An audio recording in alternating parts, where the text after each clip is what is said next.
Use case documents. An effective use case should provide a detailed step-by-step description of how the system will be used by its actors to achieve the planned outcome.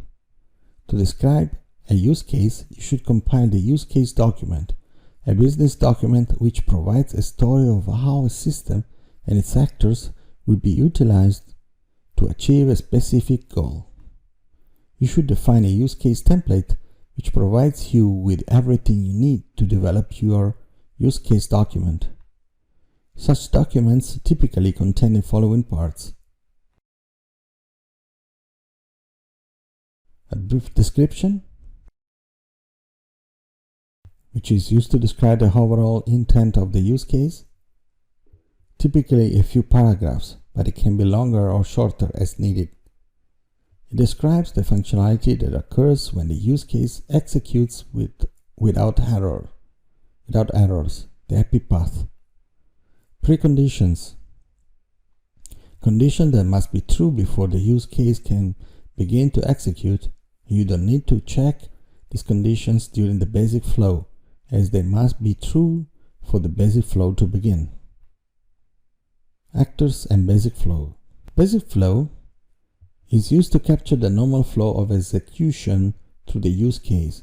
The basic flow is often represented as a number list that describes the interaction between an actor and the system.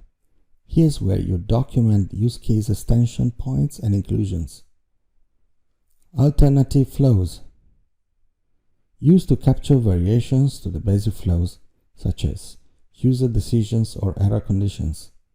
There are typically multiple alternate flows in a single use case. Some alternate flows rejoin the basic flow at a specific point, whereas others terminate the use case. Let's see an example. Step 3 in basic flow. A vendor receives order, it verifies the material is available and accepts funding transfer. In step 3 of the basic flow, if the vendor does not have the material available, 1. Vendor places order in a hold status and notifies the ABC Corporation buyer. 2. Vendor provides updates and estimate time frame of material received. 3. Once material arrives, the use case resumes at step 6 of the normal flow. Exceptions. Here you specify the exceptions in the basic flow. Example. Step 2 in basic flow. If X identifies material needed with no pre-approved vendor.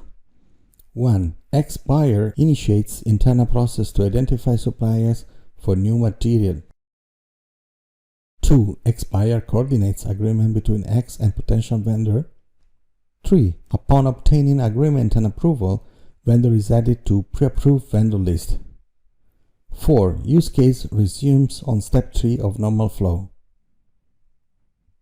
Post-conditions. Conditions that must be true for use case to complete. Post-conditions are usually used to testers to verify that the realization of the use case is implemented correctly.